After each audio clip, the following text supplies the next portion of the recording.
Welcome back to another weekly love reading. आज हम ये समझने की कोशिश करेंगे कि आपके पर्सन के करंट थॉट्स, फीलिंग्स और एनर्जीज क्या हैं। So this reading is going to be purely for the Hindi audience. As usual while I'm shuffling this cards, please उनका चेहरा, उनकी आवाज़, उनकी प्रेजेंस अपने माइंड में विजुअलाइज कीजिए as though they were standing right in front of you, gazing at you with love. And this is a general reading. If it does not fit, please do not make it fit. Only take what resonates and leave the rest. तो समझने की कोशिश करते हैं कि आपके दिमाग में जो भी रोमांटिक कनेक्शन है वो आपसे क्या कहना चाहते हैं, वो आपके बारे में क्या सोच रहे हैं और कुछ है जो वो कह नहीं पा रहे।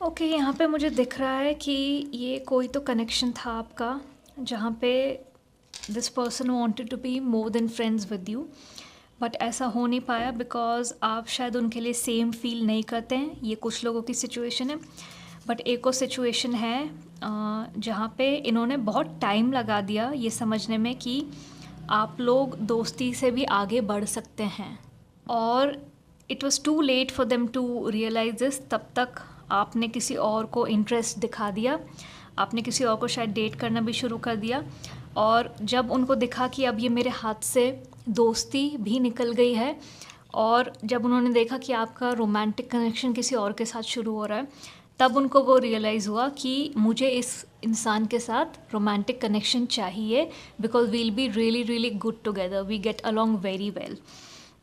तो क्या होता है, अक्सर हमको समझ नहीं आता, कई बार बहुत कनेक्शंस बहुत कंफ्यूजिंग चीज़ होती है। कई बार हमको लगता है ये हमको चाहिए, पर कई बार हमको नहीं समझ आता जब तक हम इंसान को किसी और के साथ नहीं देखते कि हमको इनका साथ चाहिए। तो अब इनको ये हिट कर रहा है, पर आई थिंक अब आप किसी और के साथ हैं, आपने किसी और को अपना कमिटमेंट दे दिया है, या आप getting to know each other की स्टेज में है किसी के साथ, और वो इनसे देखा नहीं जा रहा है। आई थिंक आप लोग बहुत क्लोज थे एज फ्रेंड्स, एंड वो क्लोजनेस, वो कंफर्ट ही आपके लिए बहुत पहले रोमांटिक फीलिंग्स में बदल चुका था। बट आपने कभी इनको डायरेक्टली नहीं बोला आई थिंक, बट इनको गट फीलिंग आ रही थी कि आप, क्योंकि आप जिस तरह से इनको देखते थे या इनके साथ हंसी मजाक करते थे, इनको थोड़ा थोड़ा समझ आता था कि आप इनको रोमांटिकली लाइक करते हैं, पर इन्होंने कभी वो एक्नॉलेज नहीं किया।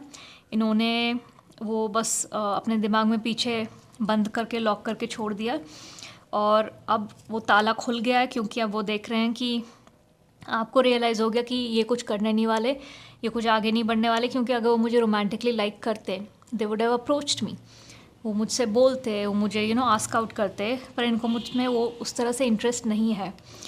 तो वो देखने के बाद आप शायद मूव ऑन किए हैं, आप किसी और के साथ हैं, और अब इनको वो बर्दाश्त नहीं हो रहा, like finding out the truth crushed me, कि आपने मूव ऑन कर लिया। मैं भी इतने महीनों की या सालों की दोस्ती में आपको जो रोमांटिक फीलिंग्स थे, इतनी जल्दी आपने कैसे मूव ऑन कर लिया। तो ये अब विक्टिम बनने की कोशिश कर रहे हैं, ठीक है, पर आपने कुछ गलत नहीं किया है। अगर कोई सामने आ नहीं रहा, इंटरेस्ट नहीं दिखा रहा, तो आप क्यों वेट करेंगे ज़िंदगी भर उसका। तो ये किसी तरह से विक्टिम नहीं है, पर ये अपने दिमाग में विक्टिम बनने की कोशिश कर रहे हैं, ठीक है।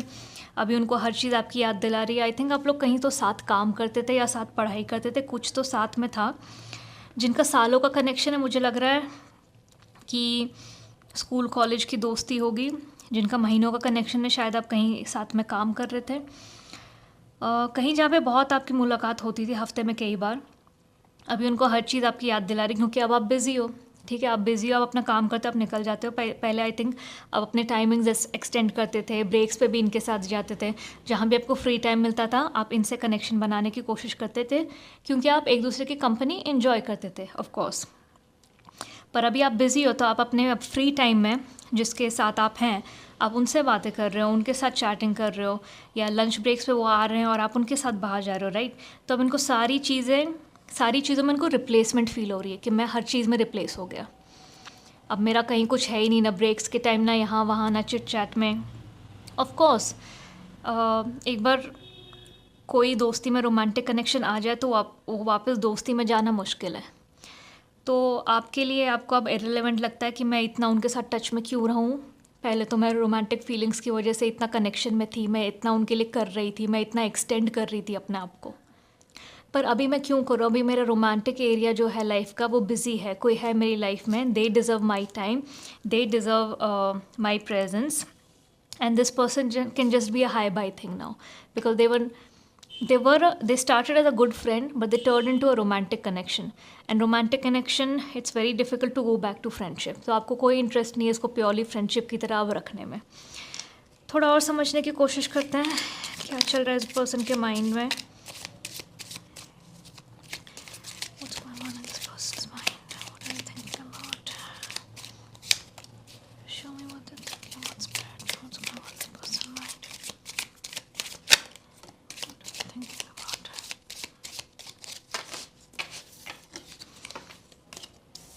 I'm starting to understand our connection. As I said, इनको अब रियलाइज़ हो रहा है, अब हर चीज़ इनको आपकी याद दिला रही है, हर चीज़ इनको, हर एक्टिविटी, हर चिट चैट, हर हंसी मजाक, हर प्रैंक, सब कुछ अब याद आ रहा है इनको।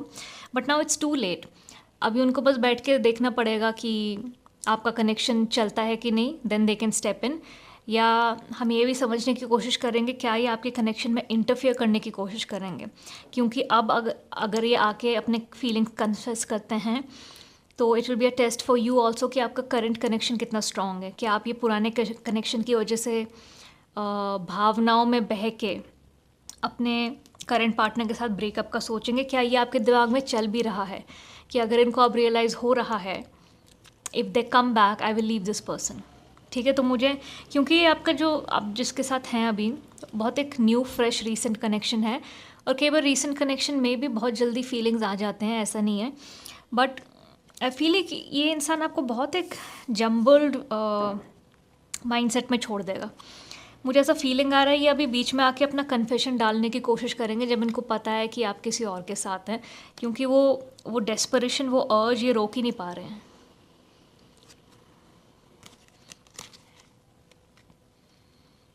It's time for me to heal now, I regret lying to you.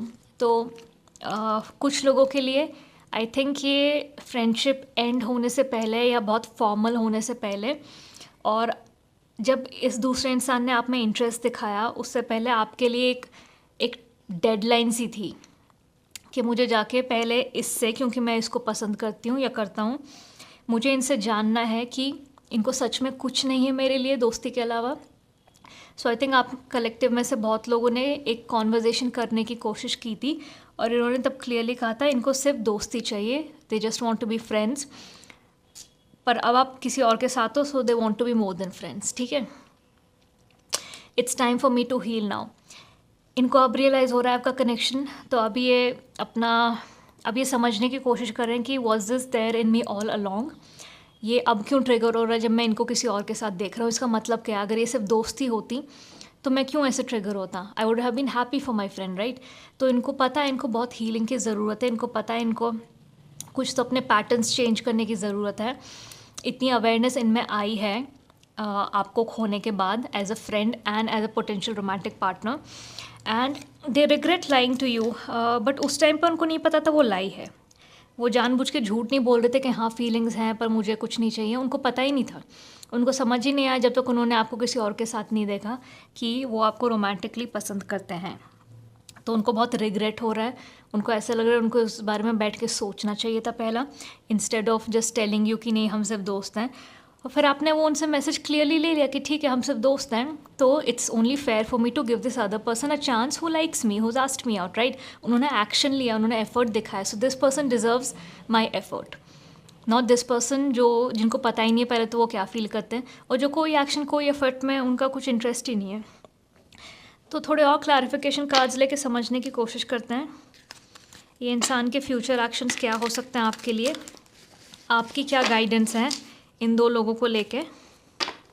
Decision at the end of the day आपको ही लेना है, पर हम आपको डिसीजन लेने में ये कार्ड्स के थ्रू थोड़ी सी हेल्प कर सकते हैं। Show me the guidance for this person. For this connection.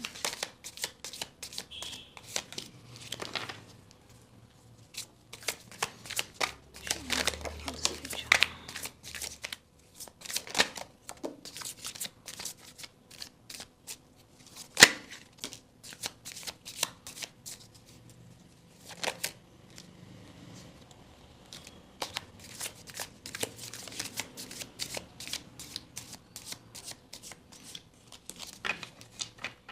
Okay तो यहाँ पे मुझे दिख रहा है कि ये दोनों कनेक्शंस जो आपके हैं, इन दोनों में अच्छा पोटेंशियल है। ठीक है, ये हमेशा ज़रूरी नहीं है कि दो चीज़ों के बीच एक में ही पोटेंशियल हो। आप जिस इंसान के साथ अभी हैं, that person really likes you. हम उनकी एनर्जी पे पिकअप कर पा रहे हैं। ये पर्सन कंप्लीटली किंग एनर्जी में है। ठीक है, ये जो अभी ये दोस्ती वाला कनेक्शन है, क्योंकि उनको अभी बस रियलाइज़ हो रहा है, उनको अभी भी प्रोसेस करना है कि ये दोस्ती से रिलेशनशिप का ट्रांसफॉर्मेशन अगर होगा तो कैसे होगा, and how will we be as romantic partners, right. तो ये डेफिनेटली, ये देखो आप 9 ऑफ कप्स हैं। इनको डेफिनेटली लगता है कि मैं रेडी हूँ और मुझे इनके साथ, आपके साथ इनको आगे बढ़ना है, और ये हर रेडी बैठे हैं 9 ऑफ कप्स में। ओके, 10 ऑफ कप्स नहीं, 10 ऑफ कप्स होता है फुलफिलमेंट। सब पता है, सब क्लैरिटी है। 9 ऑफ कप्स है जहाँ पे इनको लग रहा है कि ये रेडी हैं, मैं सबके साथ बैठा हूँ, मैं रेडी हूँ मार्च इन करने के लिए, मैं रेडी हूँ कमिट करने के लिए, मैं रेडी हूँ एक्सप्लोर करने के लिए। ठीक है, पर इनको नहीं पता आगे कैसा जाएगा। इनको बस ये पता है कि हाँ मैं भी फील करता हूँ and I am ready for it. ठीक है, पर जो आपका करेंट पार्टनर है वो already king of cups energy में है। ठीक है, ये एनर्जी 9 ऑफ कप्स एनर्जी से ऊपर है। ठीक है, ये already king of cups energy में, इनको बहुत क्लैरिटी है कि ये आपके लिए क्या फील करते हैं, आपको कितना पसंद करते हैं। इनको सब पता है फ्यूचर के बारे में, इनको क्या चाहिए, इनको किस तरह के इंसान के साथ रहना है। ये एक्सप्लोरेशन के स्टेज में नहीं है कि हाँ चलो देखेंगे कि ये कैसा जाता है। ये गो विद द फ्लो के स्टेज में नहीं है। ठीक है, एक्सप्लोरेशन का स्टेज और getting to know each other stage अलग होता है। एक्सप्लोरेशन का stage is more like okay we'll see what happens, if it doesn't it's fine. But ये इंसान बहुत एक क्लैरिटी के साथ आते हैं, and I think this is one of the thing that has attracted you towards them as well. ठीक है, ये जो नए आपके किंग ऑफ कप्स हैं, ये आपके साथ कम्प्लीटली एक फूल एनर्जी में है। इनको आपको लेके बहुत क्लैरिटी है, इनको आपका सब कुछ, आपका बिहेवियर, आपका नेचर, आप जैसे हैं, इनको लगता है कि ये एक ऐसा ही पार्टनर है जो मुझे चाहिए। इनको आपके साथ नई शुरुआत चाहिए। इनकी रिलेशनशिप डेटिंग की पहचान, जान पहचान की शुरुआत तो हो चुकी है आपके साथ, पर ये कम्प्लीटली आपका किंग बनना चाहते हैं। ठीक है, ये क्लियर कट एनर्जी है, और ये एनर्जी है अभी मैं रेडी हूँ, पर फिर देखेंगे आगे कैसे चलेगा। ये डिफरेंस है इन दो एनर्जीज़ में। अब डिसीजन आपका है कि आपको कौन सी एनर्जी चाहिए। ठीक है, अगर आप प्रैक्टिकली सोचोगे तो आप दोनों एनर्जीज़ को इक्वली प्रोज एंड कॉन्स के साथ कंसिडर करोगे, पर अगर आप इमोशनली सोच रहे हो तो मोस्टली आप इसकी तरफ लीन करोगे, just because these feelings have been lingering in you for a long time, and ये आपके दिल की एक तमन्ना, एक सपना था कि इनके साथ मेरा कनेक्शन हो। पर यहाँ आपकी गाइडेंस ये आ रही है कि आपको बहुत सोच समझ के डिसीजन लेना है, और आपको दोनों प्रोज एंड कॉन्स अपने फ्यूचर के हिसाब से नाप तोल करनी है। ठीक है, आई थिंक यही चीज़ है जो आप बहुत कंफ्यूज हो जिस चीज़ को लेके। ये क्वीन ऑफ वॉन्ड्स के साथ आपको नहीं पता कि आपको किसकी तरफ एक्शन लेना है। आप कंफ्यूज हो, आप इनका वॉन्ड देख रहे हो, सीधा नहीं है, टेढ़ा है। आपको कन्फ्यूजन अपने माइंड में, डिसीजन लूँ तो किसकी तरफ लूँ, कैसे लूँ। ठीक है, पर आई थिंक आपको क्लैरिटी मिलेगी, क्योंकि यहाँ पे आपको wands energy, confusion related to what action you need to take. Then we have ace of wands, जहाँ पे आपको क्लैरिटी मिलेगी, न्यू बिगनिंग्स, न्यू एक्शन। तो क्लैरिटी आपके पास आएगी, पर बस ये है कि इमोशनल होके नहीं, इमोशनल प्लस प्रैक्टिकल होके आपके लिए क्या अच्छा है, आपकी लाइफ के लिए क्या अच्छा है, आपके फ्यूचर के लिए क्या अच्छा है, वो सोच के ही आपको इन दोनों के साथ, इन दोनों के बीच में एक चॉइस बनानी है। कौन दोस्ती की तरह अच्छा है, जिसको अभी पता नहीं है कि आगे क्या होगा। दोस्ती प्यार में बदल सकती है, या it's just a momentary thing, momentary infatuation. ठीक है। और एक king of cups is very clear about you. तो आपको ये डिसाइड करना है, do you want to give this a chance, maybe this has potential. As a set potential दोनों में, क्योंकि ये ऐसे ही 9 ऑफ कप्स की एनर्जी में नहीं पहुंचे, कुछ तो क्लैरिटी इनके पास है, पर इनके पास इतनी क्लैरिटी नहीं है जो आपके किंग ऑफ कप्स के पास है। या आपको ऐसे इंसान के साथ रहना जो बहुत क्लियर है आपको लेकर, completely clear, no confusion, right. Clarity आएगी आपके पास, क्योंकि हमारे पास यहाँ दोनों कार्ड्स हैं। स्वॉर्ड्स कार्ड माइंडसेट का होता है, थॉट्स का। थॉट्स पहले आते हैं, फिर एक्शन बाद में आता है। पहले सोच विचार आते हैं, फिर एक्शंस आते हैं। तो न्यू थॉट्स, न्यू एक्शन, दोनों एस के कार्ड्स हैं, नई शुरुआत। एक नया थॉट प्रोसेस, एक नया क्लियर डिसीजन भी आएगा आपके पास, और उस बेसिस पे आप एक्शन भी ले पाओगे। और जो भी आप एक्शन लोगे, आप करेक्ट एक्शन लोगे अपने लिए, अपने बारे में सोच के, फ्यूचर में सोच के, ठीक है। अगर आपको गाइडेंस की ज़रूरत है तो ये कार्ड के 2-3 मीनिंग्स हैं। एक तो मैंने कहा था दोनों रिलेशनशिप्स में पोटेंशियल अच्छा है, ठीक है। ये कार्ड वो भी रिप्रेजेंट करता है कि दोनों लोगों में, यहाँ जो 2 लोग आपको दिख रहे हैं खड़े हुए, ठीक है, दोनों में पोटेंशियल है, ठीक है, दोनों में पोटेंशियल है फॉर अ गुड रिलेशनशिप। इस कार्ड का एक और गाइडेंस आपके लिए आ रहा है कि अगर आपको बहुत कन्फ्यूजन है प्रोज एंड कॉन्स में, and you want a third persons opinion, तो आप किसी ऐसे वाइज पर्सन को कांटेक्ट करो जो आपको पता है कि आपके लाइफ डिसीजंस आपकी तरक्की, आपकी खुशी के लिए लेंगे आपके साथ, और वो डिस्कशन करते हुए अपने एक्सपीरियंसेस और ईगो को साइड में रखेंगे। आई फील ये कार्ड निकल के आया क्योंकि ऐसा कोई, मुझे लगता है आपकी लाइफ में है जिसके पास आप बहुत सीरियस डिस्कशंस और वाइज एडवाइस के लिए जाते हो। ऐसा कोई है आपके सर्कल में जिसको आप बहुत मानते हो। तो यहाँ ये एडवाइस आ रही है कि आप इस इंसान से जाके बात करो, डिस्कस करो। और अभी के एनर्जी के हिसाब से मुझे ये दिख रहा है कि आप जो भी डिसीजन लोगे वो परफेक्ट डिसीजन होगा, बट सोच समझ के लेना है, इमोशनली नहीं। इमोशनली और प्रैक्टिकली दोनों तरीक़ों से सोच के लेना है, क्योंकि आपके फ्यूचर का सवाल है, ठीक है। सो आई होप आप इस रीडिंग से रेजोनेट कर पाए थे। If you did, let me know in the comment section below at which point of this reading are you currently and what are you planning to do next. If you're looking for private energy guidance, all the details are in the video description. You can fill out the Google form, submit your details, and you will get your video within 5 to 10 business days. For more such weekly Hindi and English in-depth readings, please do not forget to subscribe to the channel. I'll see you in the next weekly reading. Till then, bye.